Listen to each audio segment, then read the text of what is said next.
She didn't scream. She didn't cry. She didn't even flinch when a grown woman slapped her across the face in front of a stunned cabin. 12-year-old Emily Morgan just stood there, quiet, steady, holding a white box close to her chest. Most thought she was just a kid sitting in the wrong seat. But within 12 minutes, the plane's atmosphere would shift. Doors would open mid-flight, executives would storm in, and the very people who humiliated her would kneel in front of her, trembling. Why? Because Emily wasn't just a child. She was carrying something powerful, something that could bring an entire system down. The moment Emily Grace Morgan stepped into the business class cabin, a ripple of silent disapproval spread like turbulence. She was 12, barely 5 feet tall, clad in a beige hoodie, jeans, and scuffed sneakers. Her wavy brown hair was pulled into a low ponytail, and in her arms, she clutched a smooth, white box wrapped in a seatbelt extender like it was priceless. To her, it was. The man in 1C lowered his newspaper just enough to glance over his glasses. A woman in 2A, dressed in a navy pantsuit, leaned sideways to get a better look. Whispered assumptions floated in the air. Is she lost? Must be a last-minute upgrade. Or, where are her parents? Emily moved with purpose. She didn't slouch or glance around nervously like a kid who had wandered where she didn't belong. She stopped at seat 1A, placed the box carefully down, and sat upright. Her posture was perfect. Too perfect. Like she had been raised to understand that how one carries themselves is sometimes the only armor they'll have. The flight attendant, Jessica, spotted her as she walked down the aisle for pre-departure checks. Her steps slowed as she saw the small figure buckling herself in. Jessica forced a smile. "Hi, sweetheart," she said, crouching beside Emily's seat. "This is business class. Are you sure you're in the right section?" Emily blinked once. Then, without saying a word, she reached into the front pocket of her backpack and handed over her boarding pass. Jessica glanced at it, expecting to find an error. Instead, her eyes registered the words, Emily Morgan, Seat 1A, Priority Passenger. For a split second she froze. Then her eyebrows lifted and she smiled again, more tightly this time. "Well, everything seems fine," Jessica said, but the way she lingered on the word seems left a stain. She returned the boarding pass and stood, turning to speak with another attendant behind her in hushed tones. Emily said nothing. She adjusted the white box on her lap and stared out the window. The engines began to hum beneath them as the plane taxied down the runway. Minutes later, after takeoff, the murmuring started again. A man in the row behind coughed pointedly. The woman in 2A leaned toward the aisle. Her voice, though quiet, carried enough for those nearby to hear. "I don't feel comfortable with unaccompanied children up here," she said to Jessica during drink service. "It's a premium cabin. I mean, are we letting kids into first now?" Jessica hesitated. Then she leaned down and nodded slightly. "We're looking into it." The fasten seatbelt sign pinged off. Jessica walked back toward Emily. "Miss Morgan," she said, more formal now, "would you mind moving to another seat in the rear business cabin? It's just more suitable for our seating balance, and it might make other passengers feel more at ease." Emily looked up at her. She didn't frown, didn't protest. She simply stared for 2 seconds, long enough to unsettle the attendant, then nodded and began to gather her things. She stood with the white box hugged against her chest, turned into the aisle, and began walking toward the rear. Her sneakers made almost no sound on the carpet. The hush in the cabin thickened. She had taken only 3 steps when her elbow lightly brushed against the arm of the woman in 2A, Linda. The woman jerked away as if Emily had burned her. "You touched me," Linda snapped. "Do you think that's okay? Do you have any manners at all?" Emily turned, calm as ever, lips pressed together, and slightly dipped her head in an unspoken apology. But Linda wasn't finished. "You people never learn," she hissed. Then, with one swift motion, she raised her hand and slapped Emily across the cheek. A clean, sharp crack echoed across the cabin. The reaction was instantaneous. Cutlery clattered. A wine glass tipped. A man 3 rows down swore under his breath. But no one moved. No one intervened. Emily stood still. Her head had turned with the slap. A red mark bloomed across her fair skin, but she didn't raise her hand to touch it. She didn't cry. She didn't even blink. She just slowly turned her head back toward Linda, looked her in the eye, and held that gaze. It wasn't defiance. It wasn't a child's tantrum. It was something else. A look too deep, too composed, too ancient for a girl her age, and that was what unraveled Linda. The woman stammered something, turned away in her seat, and tugged her cardigan tighter around her body, as though trying to shield herself from something invisible. Jessica returned, rushing now. "Is everything okay?" she asked, her voice a little higher. Emily said nothing. She looked at Jessica, then calmly resumed walking to the back section of business class, where she settled into a seat by the window. She placed the white box back onto her lap, rested her palms gently atop it, and looked out the window again. Her right cheek was still red, but her eyes were distant, unfazed. The cabin around her was silent, uncomfortably so. No one spoke. Even the hum of the engine seemed muted. The silence wasn't peace. It was tension. It was shame. And no one knew yet that the silence had only just begun. Emily sat silently, tucked into the window seat in the rear business cabin. Her posture was unchanged, unshaken by what had just occurred. The soft red imprint on her cheek had begun to fade, but the memory of that slap hung heavy in the pressurized air around her. Her fingers gently caressed the smooth corners of the white box resting on her lap, a box far too delicate to be ordinary, far too heavy to be dismissed. No one knew what was inside. To the flight attendants, it was just an oddly formal carry-on. To the curious passengers, maybe a gift or something ceremonial. But to Emily, it was everything. The final remains of her grandfather, Edward A. Morgan, resided inside. A man revered in history books, but more importantly, the man who taught her the quiet art of standing tall without raising her voice. The box also contained something else.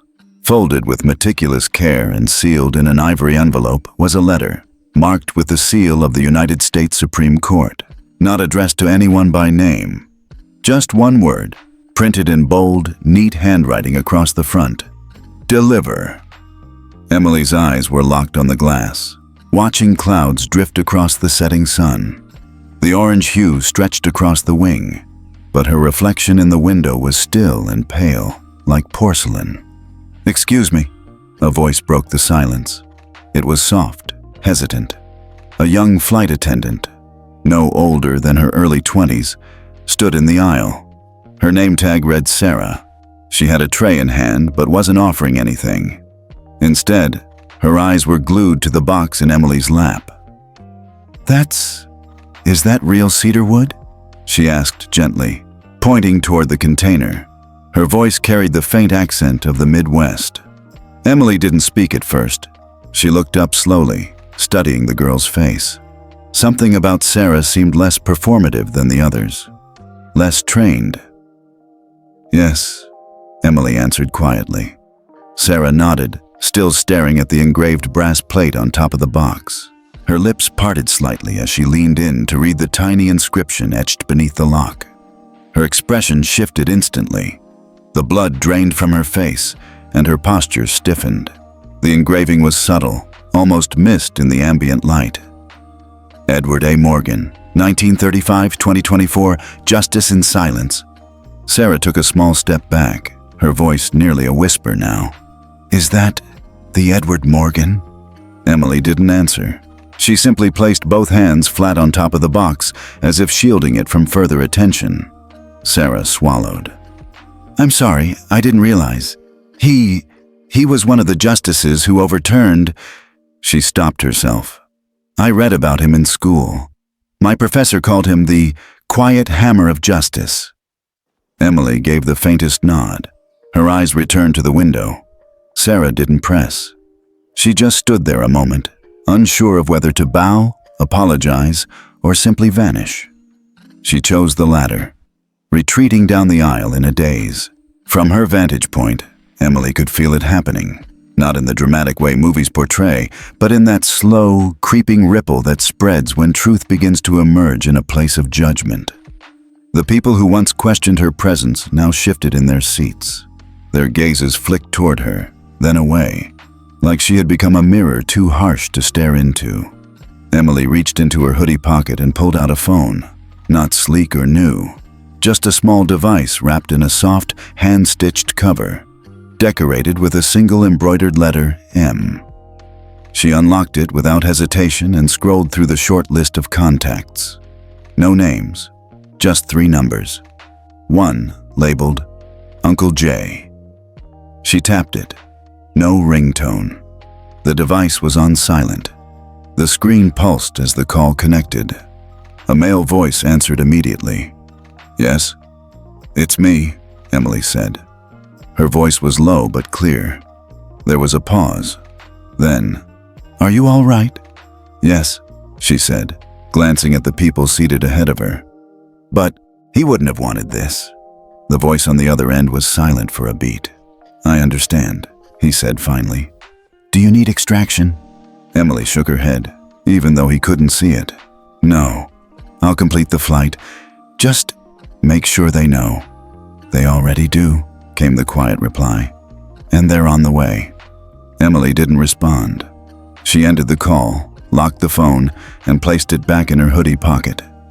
She adjusted the box on her lap once more, hands smoothing over its polished surface. From several rows ahead, Sarah peeked her head around the galley partition. Her eyes were full of questions, but she said nothing. Her gaze dipped again to the brass plate, and this time, she bowed her head slightly before stepping back out of view. Emily's breathing slowed. Her right hand curled gently over the engraved words, her thumb brushing the first letter of his name. Justice in silence. It was never meant to be just a motto. It was the creed he lived by. And now, the message he entrusted her to carry. Not to the court, not to the media, but to the conscience of the system he had once helped to build. Emily's eyes returned to the window. The sun was lower now, half submerged behind a bank of clouds. Golden light streamed through the glass, casting a soft glow on her cheek, the same cheek that had been struck. She tilted her head slightly, letting the warmth sink in. The cabin was quiet again, but it was a different kind of quiet now. It wasn't the uncomfortable hush of guilt or ignorance. It was the beginning of reverence. Emily's fingers hovered over the phone once more, this time not out of hesitation, but calculation. The silence in the cabin had grown thicker, heavier even. The passengers around her still cast occasional glances, each one more uncertain than the last. But Emily wasn't thinking about them. She wasn't even thinking about Linda or the red bloom that had once stained her cheek. She was thinking about what her grandfather had told her the night before he died. If something goes wrong, use the protocol, but only if you're sure it's not just disrespect, but danger. Emily tapped into the secure app buried behind a layer of innocuous icons. It wasn't listed in the settings, couldn't be accessed without a string of physical gestures and a passcode. When the interface finally opened, it asked for only one thing. Protocol ID? Emily typed, Priority Protocol, Morgan Heaven. No delay, no buffer. The phone immediately dialed a number, no name, no contact photo. The screen displayed only a pulsing gray circle and the words, Connecting via encrypted line. The call was answered after one ring. A man's voice spoke, calm and clipped. This is Langley. Emily's voice was quieter than usual, but it had an edge this time. This is Morgan. A moment of silence. Then, what's the protocol? Morgan 7. Priority elevated. Possible breach. The line changed. Not the volume, not the voice, but the weight behind it. She had just said the equivalent of shouting fire inside the intelligence community. Location? The voice asked. American Airlines Flight 1197. En route from LAX to DCA. Currently cruising. I was removed from my assigned seat. Unlawful contact initiated by passenger and cabin crew. There was a pause. Do they know who you are? Not yet, but one of them saw the name on the urn. Another might suspect. Do you feel threatened? I felt dismissed. I felt like they wanted me gone. That's enough, isn't it? Considering what you're carrying, more than enough. Emily didn't flinch. What's the response? Agents are already converging on your landing zone. One is en route to intercept. You're not to move from your current seat unless absolutely necessary. Do not engage. Do not alert. I know, she said softly. A beat passed. Then the voice softened. Your grandfather trusted very few people. The fact that you're calling means you understand what's at stake. I do, Emily replied. They thought I was just a kid. They always do, the voice murmured. The call ended with no goodbye, no static. Just a cold return to the home screen. Emily held the phone in her lap for a moment longer before powering it down. She tucked it deep into the inner lining of her backpack, zipped it closed, and placed the bag beneath her feet. Across the aisle, a businessman shifted uncomfortably in his seat. The woman beside him pulled her scarf tighter. No one dared speak. A few rows ahead, Sarah, still pale from her earlier realization, spoke in hushed tones to a senior flight attendant. Neither of them noticed the security camera in the upper bulkhead slowly adjusting its angle to face their discussion. Emily reached for the urn once more, her fingers tracing the edge of the brass plate. Her thoughts drifted not to the slap, not to the humiliation, but to the document sealed within the urn's base. She hadn't read it. She'd been instructed not to. Her grandfather's instructions were explicit.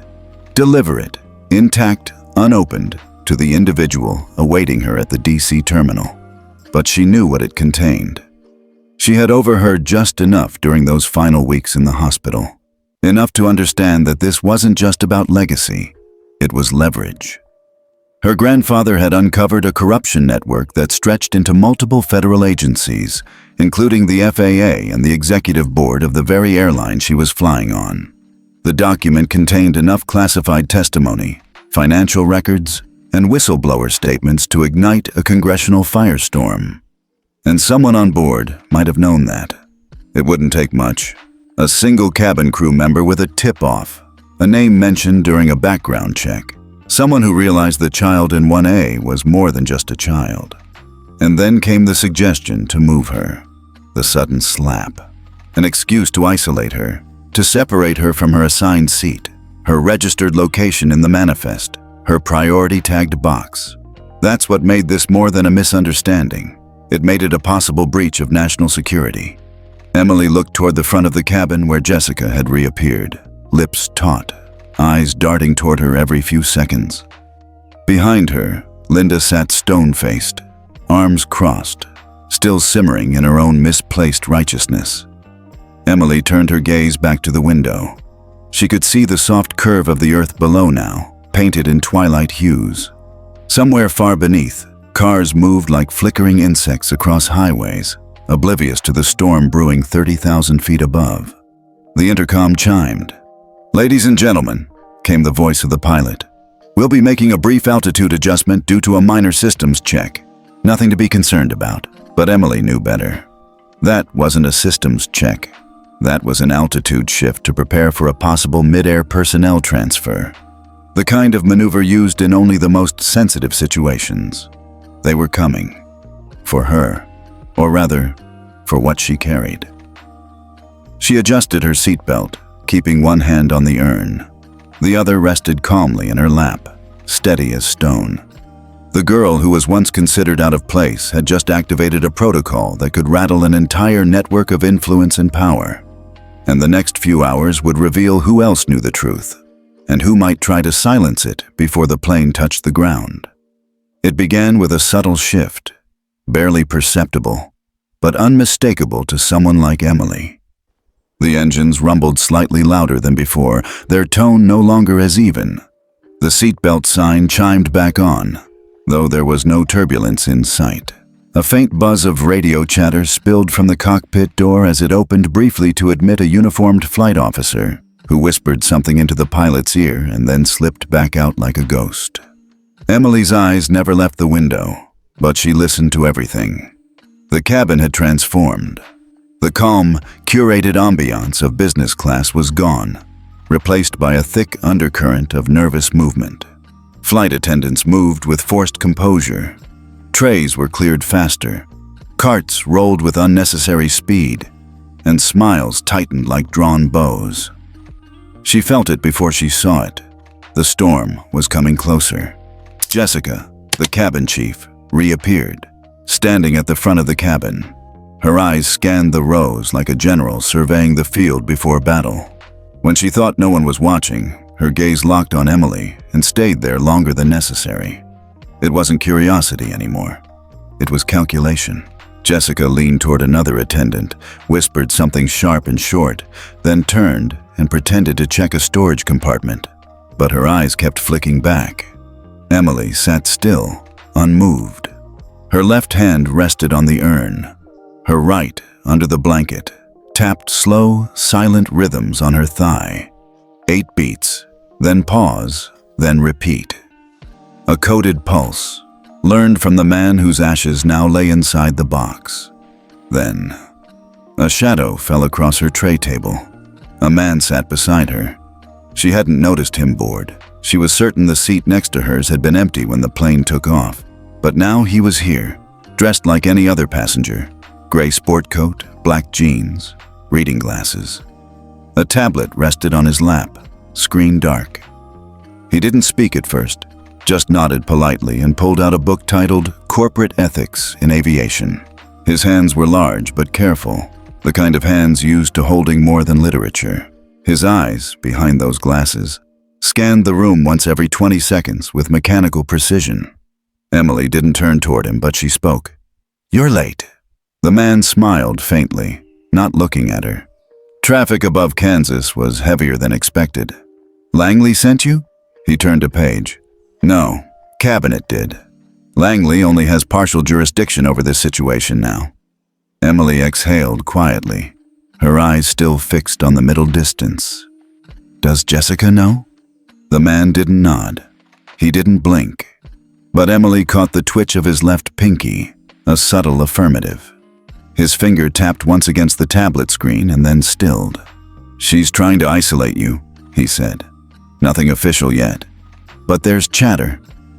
Emily nodded slowly. "They saw the name, and someone likely reported it up the chain. We believe someone from the executive team flagged you the moment your boarding pass triggered the Morgan ID in the manifest." She sat up straighter. "So this wasn't just a cabin reaction. It was premeditated." "Possibly," the man admitted. "Or maybe opportunistic prejudice that happened to align with a larger interest." She thought for a moment. "So they thought if they could move me, they could claim I was a standby upgrade?" The man finally looked at her, and this time, his eyes held the gravity of hard truths. "They thought they could erase your presence from the priority list. And if something were to happen to that box..." His voice faded, but the implication lingered like smoke. Emily tightened her grip on the urn. "They don't know what's inside." "Let's keep it that way." Intercom pinged again. "Ladies and gentlemen, we've been asked to remain seated as we coordinate with air traffic control on an updated flight path. We thank you for your patience." The words were calm, but the repetition of communication was not standard. Emily knew that much. Something was being coordinated, likely an airborne personnel intercept, possibly a shadow reroute. Whatever it was, it involved her. Jessica walked down the aisle again, this time slower, her eyes scanning like radar. She stopped beside Emily's row and smiled that same smile from earlier, tight-lipped, too polite. "Hi again," she said. "Everything all right?" Emily looked up at her without answering. The man beside her spoke instead. "Everything's fine," he said. "My niece and I are enjoying the flight." Jessica blinked, just briefly. She looked between them, her facade cracking ever so slightly. "Oh, I didn't realize you were traveling together," she said smoothly. "We like to keep it low-key," he replied, flipping another page in his book. Jessica hesitated, then nodded. "Well, let me know if you need anything." Her eyes lingered on the urn. Then she walked away. Emily turned to the man. "You're not actually my uncle?" He smirked. "No, but I'd die like one if I had to." She believed him. The cabin buzzed again. This time it wasn't the intercom. It was a ripple, a strange coordination of crew members walking quickly, opening compartments that had already been checked, whispering to each other with earpieces jammed into their collars. Emily felt it building. The moment before impact. The tipping point. "ETA?" she asked. 17 minutes, the man replied. "Then the real fun begins." She nodded. And then, for the first time since she'd boarded, Emily allowed herself a small smile. It wasn't relief. It wasn't joy. It was the calm that comes when you know the next move is yours, and theirs is checkmate. The altitude change was subtle, but Emily noticed it instantly. Her inner ear caught the shift before the pilot ever spoke. The plane dipped just slightly, too gently for turbulence, too controlled for rerouting. The hum of the engines lowered in pitch. Even the cabin pressure felt altered, like the air had thickened with anticipation. Passengers stirred. Some looked out the windows, puzzled. Others adjusted their seatbelts instinctively. The intercom didn't chime this time, and that silence was its own kind of alarm. Emily leaned forward slightly, watching the aisle and the front galley like a chessboard about to be flipped. She kept her hands on the urn, her knuckles resting lightly on its cool surface. The man beside her, her silent protector, closed his book and set it face down on the tray table. He didn't speak, didn't look at her, but his body had shifted subtly, spine straighter, feet planted, fingers loose and ready. That's when she heard it, a hiss of pressurization. The quiet, almost imperceptible seal of the forward cabin door being overridden. Emily's eyes narrowed. That door wasn't supposed to open mid-flight. Not at cruising altitude. Not unless there was a mechanical failure or a coordinated air operation. And this flight had not declared an emergency. Except, maybe it had. The cabin lights dimmed slightly, just for a flicker, and then stabilized. A low chime sounded, not from the intercom, but from the control panel near the cockpit. Then, the front curtain of the first-class section snapped open. A man stepped through. He didn't belong on this flight. That much was clear from the moment he appeared. His charcoal gray suit wasn't commercial, too crisp, tailored with military precision. His white shirt was spotless, his tie a deep navy blue with a single pin, a small silver eagle perched on a shield. He carried no briefcase, no bag, just a leather folder tucked under his arm and a presence that seemed to suck the noise out of the room. Jessica, the flight chief, approached him immediately, flustered. "Sir, you can't be in here. How did you even—" He handed her a badge. Not a regular TSA clearance, not FAA credentials. Presidential. Her voice caught in her throat. She stepped back. I didn't realize." "You don't need to," he said calmly, "but you will comply." Passengers began whispering furiously now. Phones were lifted, some subtly recording, others just trembling in hands. The man in gray walked past them all, ignoring the murmurs, eyes locked ahead. He reached Emily's row, stopped, and gave her a small, respectful nod. "Miss Morgan." Emily looked up, calm as ever. "Sir." He extended his hand, not for a shake, just an open palm, an invitation. Emily didn't move at first.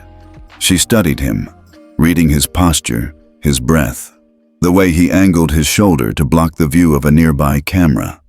Then, with deliberate grace, she reached into her hoodie and pulled out the envelope. It was thick, bound with wax seal, labeled with only one word: "Deliver." She placed it in his hand without ceremony. The man took it, slid it into the folder under his arm, and nodded once more. Then he turned to the rest of the cabin. "I am Special Envoy Nicholas Hart, dispatched under Executive Order 3A. This flight is now under temporary federal jurisdiction for the duration of classified material transfer." Jessica's face went pale. Hart turned back to Emily. "Thank you for your service, Miss Morgan. Your grandfather would be extraordinarily proud."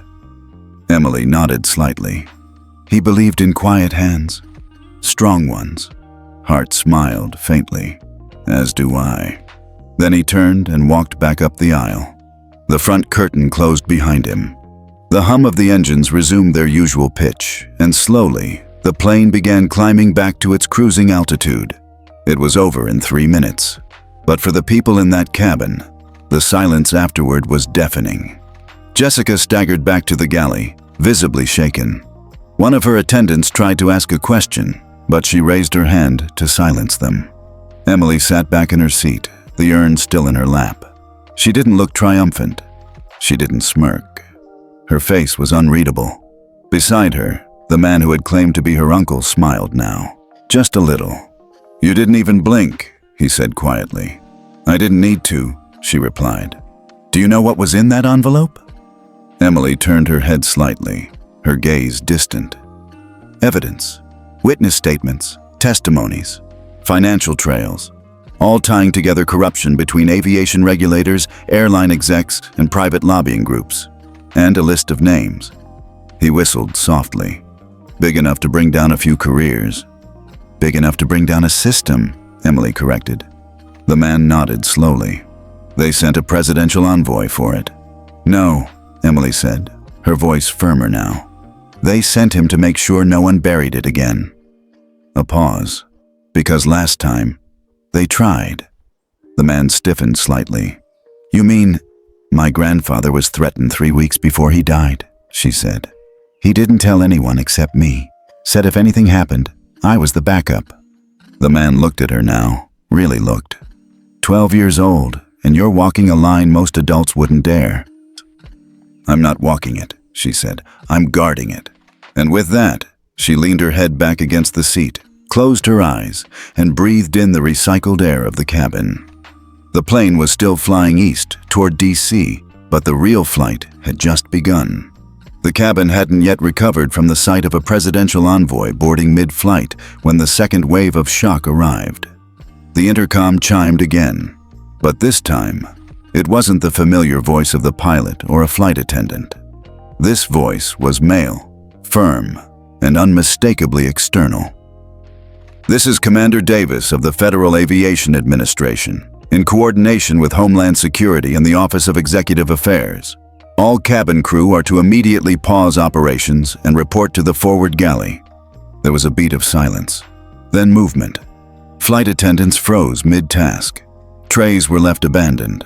Beverage carts rolled unattended into corners. Jessica's face, already pale from the earlier visit of Envoy Hart, drained of all remaining color. Passengers whispered fiercely now, craning their necks, phones filming shakily as crew members hesitantly made their way toward the front of the aircraft.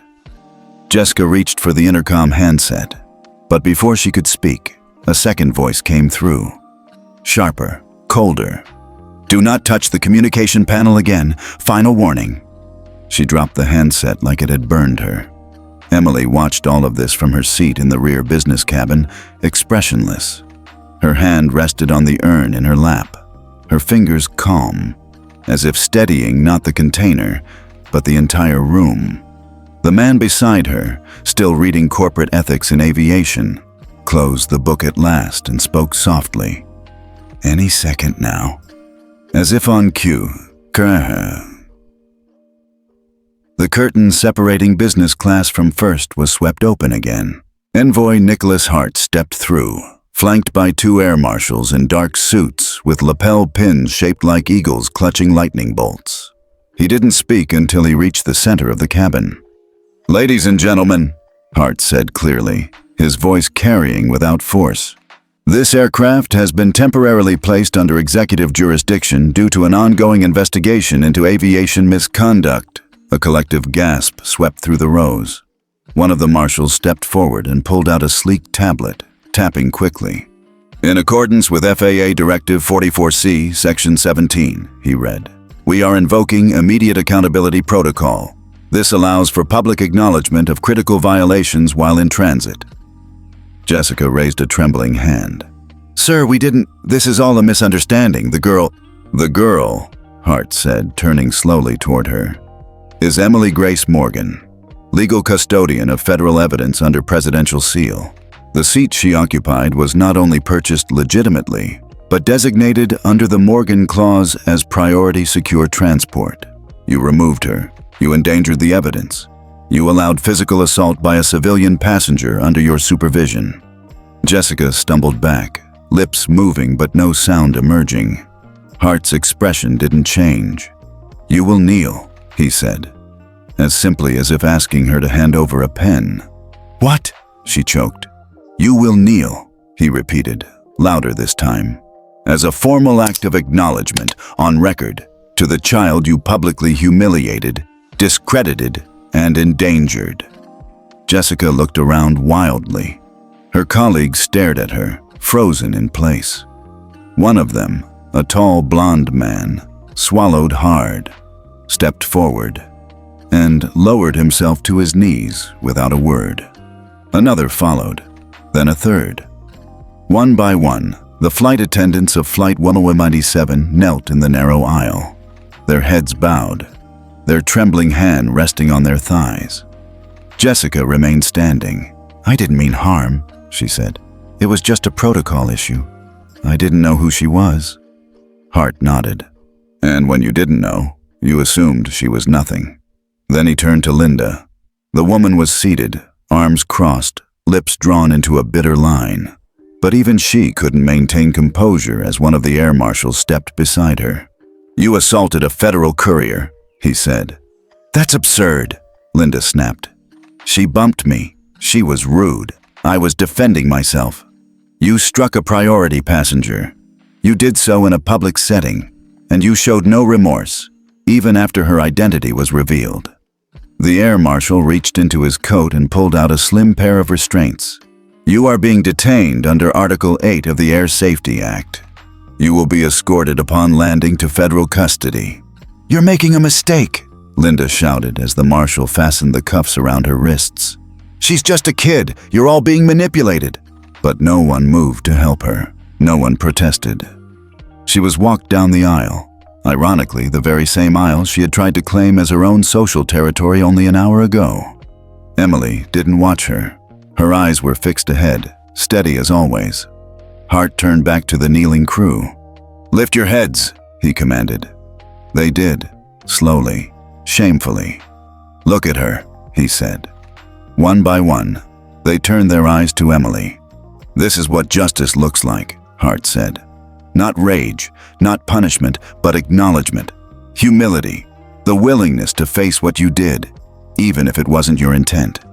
Emily blinked slowly. Her voice, when it came, was quiet. "I forgive you." The words landed harder than any reprimand. Jessica's face crumpled. Tears welled. She bowed her head again. Then Hart turned to the passengers. "This is not a spectacle," he said. "But this is being recorded, not just by your phones, but by the Office of Public Trust. Transparency begins here, not on the ground, not in press releases, but in real time." Already, social media lit up. Flight 197 began trending. Screens glowed across the cabin as live streams, posts, and texts burst into the digital ether. The world was watching. And for once, the world would not forget. Emily didn't move from her seat. Even as the cabin buzzed with the electric crackle of live streams and stunned murmurs, she remained still, composed, hands resting atop the urn, spine straight, eyes forward. She wasn't watching the world react. She was waiting for it to settle. And when it did, her name rang through it like a bell. A voice, measured, authoritative, came through the overhead system. But it wasn't the pilot, and it wasn't the FAA commander. It was Nicholas Hart. "Passengers of Flight 197, please remain seated and refrain from communication for the next few moments. The following message has been authorized by the Executive Office." A pause, then a second voice, feminine, familiar to anyone who had watched the evening news. "This is White House Chief of Staff Lorna Reyes. In coordination with the Department of Justice and the Federal Aviation Administration, We wish to formally acknowledge the actions of one individual aboard this aircraft. The cabin fell to a hush again. Even phones stopped recording mid-frame. The only sound was the steady whisper of the plane as it cut through clouds. In recognition of her composure, her duty, and her unwavering execution of a federal transfer, we offer the following. Ms. Emily Grace Morgan, on behalf of your grandfather's legacy and the institutions he protected, we are sorry. The sentence settled in the air like a monument. Gasps were audible. A man in row 3 lowered his phone, realizing he was witnessing history, not scandal. A woman behind Emily quietly wiped her eyes with the edge of her scarf, and in the front galley, Jessica, the disgraced chief flight attendant, covered her mouth with trembling fingers. Emily didn't flinch, but the silence she held now felt different. Not the quiet of trauma or strategy, but the stillness of fulfillment. Beside her, the man who had posed as her uncle leaned slightly toward her. You heard that? I did. No 12-year-old in history has ever been addressed on an open airline frequency by the White House. She allowed herself the faintest smile. Not yet. Then she reached for the envelope. It had rested silently in a hidden sleeve beneath the urn, an envelope bound in dark burgundy leather, sealed not with wax this time, but with a biometric strip embedded into the fold. The seal pulsed once under her fingers, then quieted, awaiting a recipient. Nicholas Hart approached again. His presence, even now, carried the same gravity it had when he'd first stepped aboard. But there was a shift. He wasn't here as a dominator or enforcer anymore. He was here as a witness. Emily stood. The cabin collectively held its breath. She turned to face him, stepping slightly into the aisle. Her voice carried, though she didn't raise it. I, Emily Grace Morgan, acting as last custodian of Edward A. Morgan's sealed submission, hereby complete the transfer. She extended the envelope. Hart reached out slowly, accepting it with both hands. The moment their fingers met, the biometric strip blinked green, once, twice, then fell dark. Chain of custody acknowledged, Hart said quietly. He turned to go, but Emily spoke again. You should open it here. Hart turned back. Pardon? You should open it here, not on the ground, not in a closed office. Here, now, in front of the people who thought I didn't belong in this seat. Hart hesitated, then nodded. He opened the envelope with practiced hands, revealing a folder thick with documents. Some typed, some handwritten. Embedded within it, a hard drive no larger than a coin, clipped to a summary report. He read the first page, then the second. By the third, his brow furrowed. By the fifth, his jaw tensed. Emily didn't need to ask what he saw. She already knew. Her grandfather had whispered enough on that final night to prepare her. The file contained a full audit trail linking executives from the airline, this airline, to embezzled federal grants, falsified maintenance records, and suppressed whistleblower testimonies. But worse, it named names inside the FAA, senior officials who had received consulting fees in exchange for ignoring safety violations, modifying regulations, and erasing fines from federal records. It wasn't just corruption, it was institutional rot. Hart closed the file slowly. His face was grim. I need to transmit this, he said. You will, Emily replied. But they already have a copy. He blinked. Who? The press. And right on cue, phones lit up across the cabin.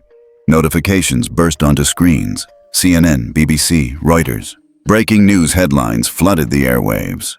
Whistleblower document linked to Supreme Court justice unveiled mid-flight. Justice Morgan's granddaughter hands over evidence of FAA collusion. Flight 1197. From scandal to national reckoning. Hart looked back at Emily, a strange mix of respect and shock flickering behind his eyes. You planned this, he said. No, she answered. He did. In that moment, Emily wasn't just a child, or a courier, or a symbol. She was the executor of a final move in a game her grandfather had played for decades, against power, against greed, against the slow erosion of truth. The cabin was utterly silent, until a passenger in row 2 stood up. Then another and another. A quiet ripple of people rising, not in panic, not in protest, but in acknowledgement. Emily didn't look at them. She returned to her seat, sat down, and placed the urn back in her lap. This was never about revenge. It was about remembrance. The cabin was suspended in silence, not of absence, but of awe. Even at 35,000 feet, something sacred had just taken place. In the wake of the kneeling flight crew, the arrest of a once confident passenger, and the admission of an irrevocable mistake, the aircraft had become more than a vessel in the sky. It was now a stage of national reckoning. And then, it happened. From the front of the plane, Envoy Nicholas Hart stepped forward once more. He faced the entire business class cabin, flanked by the 2 federal marshals who had executed their duties with unwavering calm. He didn't need a microphone. His voice carried effortlessly. "Miss Emily Grace Morgan," he said, loud enough for every ear to hear. "On behalf of the Office of the President of the United States, the Department of Justice, and the Federal Aviation Administration, on behalf of every citizen who still believes in the power of integrity, we offer our formal apology." He paused. Not just for today, but for everything they tried to bury. Every eye turned to Emily. She didn't stand. She didn't nod. She simply looked back at him, with a gaze not of defiance, but of quiet command. Hart continued, "On behalf of your grandfather's legacy, we are sorry." A murmur ran through the cabin, like a gust of wind passing over a silent lake. People were moved, not by drama, but by something deeper, a sense that something had cracked open and spilled across the clouds. Emily reached into her hoodie. From its inner lining, she pulled out a second envelope, thinner than the one she had already handed over mid-flight, but marked with the same seal. This one, however, bore an additional label, Part 2, for immediate dispersal. She held it up, and Hart stepped forward to receive it. As his fingers touched the envelope, something shifted in his eyes. There was reverence there, but also realization.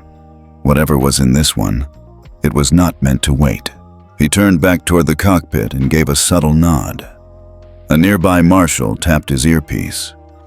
Within seconds, a satellite signal pulsed silently through the aircraft's encrypted channel.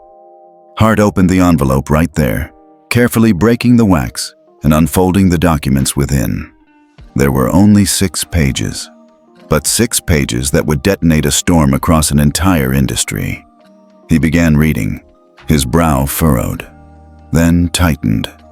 His jaw clenched, and when he finally looked up, the expression he wore was no longer diplomatic. It was surgical. Emily spoke at last. "Those files contain internal FAA communications showing they ignored multiple safety violations from this airline, overrode whistleblower reports, and even incentivized staff to look the other way." Hart nodded grimly. "And this name," she interrupted him, "the CEO. His name is Roger Denton, former FAA Deputy Chair, current CEO of Atlantic Wings." Gasps erupted across the cabin. Someone near the front dropped their phone. Another passenger whispered, "That's the same guy who said airline reform was unnecessary hysteria last year." Hart kept reading. "According to these memos," he said slowly, "Linda, yes, the same Linda from earlier, served on the executive board of Atlantic Wings until 2 months ago. She was removed for misappropriation of passenger data access, but no charges were filed." Emily nodded once. "Because Denton protected her. She was part of the leak containment operation." Hart glanced at her, a mix of admiration and disbelief in his eyes. "And you've known all of this?" "I didn't just know," she said quietly. "I watched my grandfather gather every piece. I helped him scan them, categorize, encrypt. He knew he wouldn't live to deliver it himself, so he trained me." Whispers surged again, this time spreading beyond business class. The marshal tapped his earpiece again. "Sir, we're getting real-time news reports." The files have already hit 3 major outlets. Someone on this plane is streaming to press. Hart didn't react. Let them. And just like that, a ripple turned tidal. Media networks picked up the feed mid-sentence. A 12-year-old girl on Flight 1197 has just handed over evidence linking the FAA and a major airline CEO to ongoing corruption and suppression of safety violations. Screens flashed, headlines formed, tweets exploded, and one phrase began repeating across platforms, hashtags, and television crawls like wildfire. The silent whistleblower. Emily said nothing. She didn't need to. Her silence wasn't weakness. It was power. From her seat, she simply closed her eyes for a moment, letting the storm swirl around her without consuming her. The cabin had transformed once again, not through humiliation or chaos, but through truth. For the first time, passengers weren't avoiding her. They were leaning toward her. One man whispered, "That's Edward Morgan's granddaughter." Another woman clutched her heart and mouthed, "Thank you." Even Jessica, still kneeling a few rows away, stared with wide eyes, no longer at a child, but at the force that child carried. Nicholas Hart folded the envelope and turned toward the cockpit. "Get this to the command channel. Full leak authorization." One of the marshals saluted. "Already in motion, sir."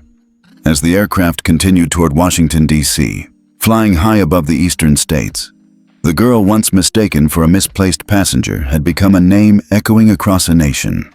Emily Grace Morgan, the silent whistleblower who said nothing, but revealed everything. The descent was not just physical, it was systemic. As Flight 1197 sliced through the sky toward its destination, the world beneath it trembled.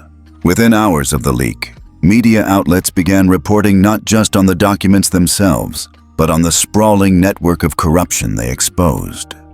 The implications were catastrophic. The Federal Aviation Administration, long seen as an untouchable authority, was now bleeding credibility on live television. Internal emails showed years of redacted whistleblower complaints, pilot testimonies ignored, mechanical warnings dismissed to meet quota deadlines. Worst of all, they revealed a pattern, one that stretched back over a decade. And at the center of that pattern stood a name that had once only existed in polished headlines and corporate keynotes: Roger Denton, CEO of Atlantic Wings. The documents Emily had delivered did more than accuse him. They verified his orchestration. There were recorded conversations, signature-verified authorizations, even video footage from a 2017 board meeting in which Denton referred to safety violations as cost of doing business. But what stunned the public most wasn't just the scale, it was the connection. Roger Denton had not just worked for the FAA, he had risen within its ranks. He had overseen policy changes that deregulated regional air checks, streamlined internal investigations, and reduced accountability for commercial carriers. And then, just 3 years later, he took the helm of Atlantic Wings, where those very policies fattened the company's profit margins. Now, the same man was being dragged into federal hearings. Linda, the passenger who slapped Emily, had once been his close associate.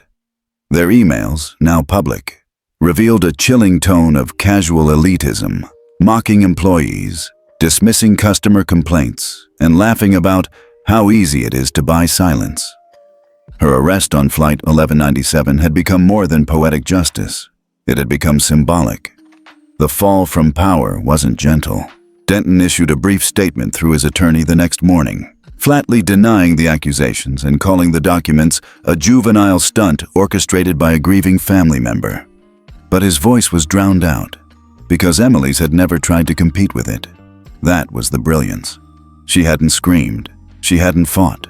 She had walked onto a plane with ashes in her lap and truth in her pocket, and simply delivered it. The press called her many things, but one name rose to the top, echoed through interviews, news crawls, op-eds, and trending hashtags: the silent whistleblower. Major anchors paused mid-broadcast to clarify. Yes, she's 12. Analysts wiped away tears as they replayed the footage of her forgiving the kneeling crew. One commentator on a primetime panel whispered, "She carries the kind of gravity you only see in courtroom legends. And she hasn't even started high school." Across America, photos of Emily sitting quietly with the urn went viral, the brass nameplate glinting under the cabin lights, her small fingers resting gently on its surface, her gaze never begging for attention, yet commanding it all the same. The Office of Inspector General launched a formal investigation within 24 hours. Subpoenas were issued. Emergency meetings were called. Denton was placed on indefinite leave, pending criminal charges. Several FAA officials voluntarily resigned within 2 days, their names already trending in disgrace. The president, who had never spoken of Justice Edward Morgan beyond formal eulogies, released a rare public statement. What Emily Grace Morgan has done is not just courageous, it is clarifying. In the silence of a child, we heard the conscience of a nation. Even those who had once whispered in skepticism now held their tongues, because the evidence didn't lie. And neither did Emily. But even amidst the headlines, interviews, and think pieces, she remained quiet. No press conference, no school tour, no brand deals or book contracts. She declined every talk show invitation, every magazine cover. The only quote she allowed through her legal counsel was simple: "I did what my grandfather prepared me to do." She was not building a platform. She was honoring a promise. In the days following the leak, waves of aviation workers stepped forward. Mechanics, flight attendants, even former pilots, many of whom had once been silenced, began to speak. Not in anger, but in solidarity. They cited Emily's name as the reason. And so, quietly, without protest or fire, a new era began. It wasn't dramatic, it wasn't loud, but it was irreversible. And at the heart of it was a girl who never shouted. She didn't need to. Her silence had already spoken. The letter was handwritten, not typed, not printed, not encrypted on a hard drive or locked away behind biometric security. It was written with a fountain pen. The ink faded just slightly where the nib had pressed harder in certain words, like he wanted to make sure those thoughts would never disappear, no matter how long they sat in a drawer. It was found beneath the urn, folded into a leather-bound journal tucked inside a hidden compartment of the cedarwood box. The compartment had been discovered only after a quiet knock came to Emily's door at sunrise, one day after the public hearing against Roger Denton had begun. She had known it was there. Her grandfather had hinted as much, but she hadn't opened it. Not until now. The media frenzy hadn't stopped. Her face continued to flood every news outlet. Journalists huddled outside her family's home in Georgetown, hoping for a glimpse, a quote, a tear. But Emily remained inside, in the room her grandfather once used for quiet study. Walls lined with legal texts, worn casebooks, and framed sketches of Supreme Court justices drawn in charcoal. This was his temple of thought, and now it was hers. She opened the letter in silence. Her mother sat nearby, saying nothing, just holding a warm mug of tea with both hands as though it were a ritual of presence. The first line of the letter struck her harder than she expected. "If you're reading this, then I've left you more than my name." Her fingers tightened slightly, but she didn't stop. "I know the world can be loud, Emily. It will mock you. It will test you. It will try to drag you into its noise and reward you for shouting back. Don't. Don't fight noise with more noise. Show them dignity. Show them what it looks like when justice doesn't flinch, doesn't scream, doesn't crumble into anger. Show them that silence, when filled with truth, is louder than thunder." A breath caught in her throat. The line echoed in her ears like a bell tolling across generations. She continued reading. "You were never meant to carry my burden, but you are the only one I trust to carry my values. The documents I gave you, they are not revenge. They are instruction. They are course correction. Do not let them become a weapon. Let them become a mirror. If they bring down the crooked, let it be not out of vengeance, but out of clarity. And when they ask you why you did it, don't answer with sound. Answer with presence. Be still, and let truth speak for you." Tears blurred the final lines, but she read them anyway. "You are not my shadow, Emily. You are my heir. She folded the letter with reverent care, smoothing the creases, and placed it back into the journal.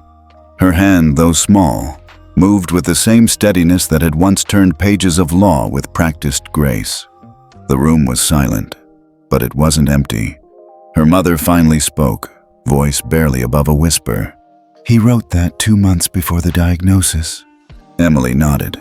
She rose from her seat, walked to the tall shelf behind the desk, and pulled down an old file box labeled Civic Legacy.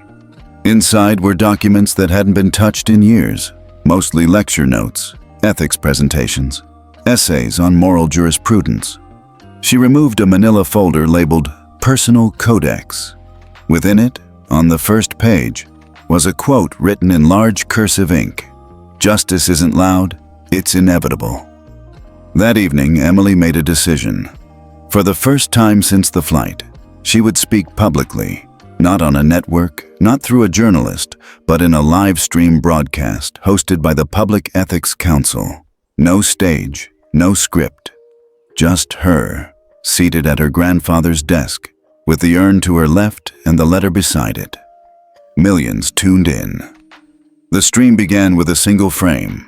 Emily seated, her hands resting gently on the desk. She didn't smile. She didn't cry. She simply looked into the camera and spoke one sentence. "This is the last message my grandfather left for me, but I believe it was meant for all of us." And then she read the letter, word for word. By the time she finished, the stream chat was flooded with silence. No emojis, no reactions. Just viewers listening, processing, reflecting. When she finished, she folded the letter again and said nothing more. She looked into the camera for 3 full seconds, then ended the stream. The clip went viral within minutes. Commentators, influencers, and political analysts replayed the sentence about dignity 1,000 times. Schools added the quote to ethics curriculums. Activists printed it on posters. Legislators quoted it on the House floor. But Emily said no more, because she didn't have to. The letter had done the speaking, and its final echo was clear. Justice lives not in volume, but in virtue. It was the most understated historic signing in recent American memory. No stadium, no sweeping music, no red, white, and blue backdrop flapping behind a podium. Just the president at his desk in the Oval Office, a single pen in hand, and a document placed before him bearing a title bold enough to echo across future generations: The Morgan Code of Passenger Rights. The cameras were rolling, but no words were spoken at first. The president glanced to his right, where a small framed photo of Justice Edward Morgan sat, his judicial robes draped with quiet dignity, and a young Emily perched beside him, no more than 7, her hand tucked in his. With solemn resolve, the president signed. Then, only then, did he speak. "This isn't just a passenger bill of rights," he said, holding up the document. "This is a human charter, because justice doesn't pause at 35,000 feet." Applause rippled gently from the small group of civic leaders, aviation officials, and family representatives standing nearby. Emily was not present.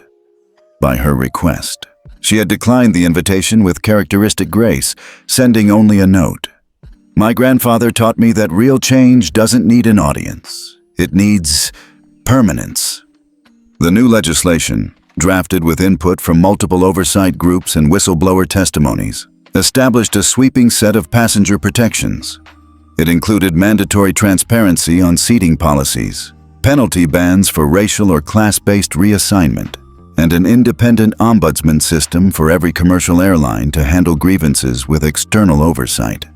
But its cornerstone was clear and simple: the dignity clause. No passenger shall be treated as lesser than another on the basis of age, appearance, perceived status, or lack of visible authority. Already, industry watchdogs were calling it the most progressive aviation policy since deregulation in the 1970s.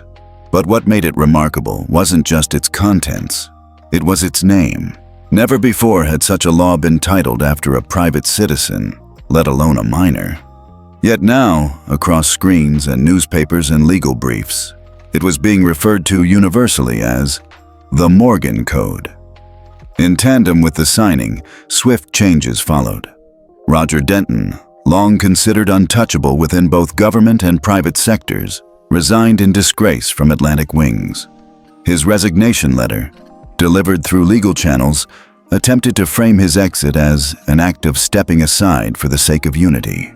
But no one bought it. The public had already decided, and more importantly, so had the market. Within days of the scandal, Atlantic Wings board was forced into emergency restructuring. Shareholders demanded accountability. Civil suits were filed. Denton's assets were frozen pending a full investigation. Whispers of criminal prosecution turned to shouts. The FAA, under immense bipartisan pressure, initiated a top-down reformation campaign. Inspectors who had been silenced were reinstated. An independent advisory board was created, one that included civilian members and former whistleblowers. Most notably, the acting FAA chair released a statement that read, "We failed. We forgot that trust isn't built in policy. It's built in people." Emily Morgan reminded us of that. And yet, through all the fanfare, media cycles, and op-eds, Emily remained quiet. She issued no statements. She accepted no honors. She spent her days back in her grandfather's study, reading, not for school, but for clarity. Studying ethics, leadership, and the quiet revolutions that had shaped human rights over centuries. She knew this was not an ending. It was a threshold. The day after the law passed, a handwritten letter arrived at her door. No return address, no signature, just an envelope sealed with lavender wax and a single flower inside, a white camellia. She opened it and read, "I was wrong about everything. I didn't know your name that day. Now I will never forget it. I hope someday I can look you in the eyes and say this, but for now, I offer my apology and my silence. Thank you for the lesson." The handwriting was unmistakably feminine. The strokes were careful, as if written through shame and effort. And though the name wasn't signed, Emily knew who it was. Linda. And with that letter, her story had shifted once again, from retribution to redemption. For all the documents, evidence, and declarations that Emily had delivered, this note, quiet and unsought, meant something different. It meant she had changed not just systems, but souls. That evening, Emily brewed a small cup of tea in the kitchen, using her grandfather's porcelain set. She placed the white camellia in a vase beside the cup. Then she drank in silence. Not in victory, but in peace. The air was still. Morning mist clung to the grass like breath held too long. Emily stood at the gates of Arlington National Cemetery just before sunrise. The guards knew who she was, but no cameras followed. No reporters waited. It had all been arranged with quiet precision, at her request. She wore a simple black coat over her dress, her hands steady as she cradled the urn. The cedar box that had carried the truth across the sky now carried only ashes, light as memory and heavy as legacy. She walked the path alone. There was no ceremonial escort, no military band playing in the distance. Just birds beginning to stir in the trees and the crunch of gravel beneath her shoes. She followed the directions exactly. Section 45, row 8, marker 312. A plot reserved not for fame, but for service. Edward Morgan had declined a state funeral. "Bury me as a citizen," he had written, "not as a symbol." And so, here she was, at dawn, fulfilling the final part of her promise. A small mat had been prepared beside the grave, a single stone bench, a kettle, 2 cups. The teaware had belonged to her grandfather's mother, a woman of both Japanese and American heritage who had taught her son the art of stillness long before he ever stepped into a courtroom. Emily placed the urn on the bench and knelt. She didn't light incense. She didn't chant. She simply poured water into the kettle, lit the flame, and waited. As the water began to simmer, she laid out the tea leaves, measured without haste. She moved like someone who had done this hundreds of times before, because she had. At home, It had been their ritual. Tea before talks. Tea before truth. The steam rose like smoke from a burning page. She poured the water, steeped it just right, and served the 2 cups, one for her, one for him. No one spoke, but the silence said everything. She sipped slowly, feeling the warmth travel down her throat and settle in her chest. I brought you the camellia, she whispered. From her pocket, she pulled the bloom, white, untouched, still fresh from the vase at home. She placed it gently atop the urn. She said she was sorry. A breeze moved through the cemetery then, soft and sudden. Leaves danced across the path behind her, and the faintest sound of bells, distant wind chimes, carried through the trees. She knew what he'd say. Forgive and forget, but not the lesson. Never the lesson. She sat there for almost an hour, the tea cooling in the cups, the sun rising higher behind the marble columns in the distance. The city beyond had already begun its daily hum of activity, but here, in the solemn hush of sacred ground, time bent. She could almost hear his voice, not in memory, but in motion, the cadence of how he taught, the pause between thoughts, the certainty when he looked her in the eyes and told her, "Justice is never about glory, it's about grace." When the moment felt right, she rose. She didn't take the cups. She left them, still half full, one final conversation suspended in time. As she turned to leave, she noticed a small envelope tucked under a bouquet of violets resting near a nearby tree. Not on the grave, not in the open. Subtle, respectful. She picked it up. Inside, a card. "Emily, I saw your stream. I saw your silence. I'll never forget what it felt like to kneel because I was wrong. I hope someday I can stand next to you, not as a passenger, not as a bystander, but as someone better. I'm sorry. L. No signature needed." The handwriting was steadier this time. She smiled faintly, folded the card, and placed it back inside the envelope. Then she tucked it beneath the camellia on the urn and whispered, "That's for you too." By the time she reached the gate again, the sun had broken through the trees, casting gold across the headstones like halos. She didn't look back. She didn't need to. The silence behind her was enough. It was nearly a week after the Dawn Memorial when Emily found the final letter. She hadn't been looking for it, not consciously, but the house had taken on a rhythm of quiet ritual since the ceremony, polishing the kettle, replacing the flower by the urn each morning, lighting the soft lamp in her grandfather's study every evening. It was in this stillness that clarity often arrived. The letter was hidden in plain sight, taped beneath the bottom drawer of her grandfather's desk, folded flat, sealed in wax bearing a familiar mark, a tiny symbol of balanced scales beneath the initials E.M. Her breath caught when she touched it. The wax cracked gently, and she unfolded the single page inside.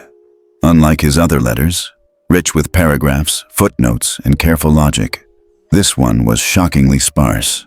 A single sentence written in a hand that trembled just slightly. "Let your silence speak, child. That is justice." There was no signature, no farewell, just those 9 words, etched like the final stroke on a stone.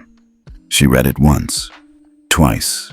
Then, for the first time since the flight, since the kneeling, since the broadcast that changed aviation history, she allowed herself to weep, but not from grief, from arrival, because she understood now, completely. The world had tried to define her with its noise, the headlines, the viral clips, the debates, the idolization. But her grandfather had known better. He had raised her not for fame, but for foundation. She folded the letter carefully and slipped it into the inside pocket of her coat. Then she stepped outside. The streets of Washington, D.C. had already begun to stir, though the sun was still low, casting soft amber hues across the Lincoln Memorial's reflection in the water. Joggers passed, oblivious. Tourists snapped photos without knowing they were standing near the quiet epicenter of something that had forever altered their rights in the sky. Emily walked among them like a shadow, not invisible, just indistinct. No one recognized her face, and that was exactly as she preferred it. Because she wasn't meant to be seen, she was meant to be felt.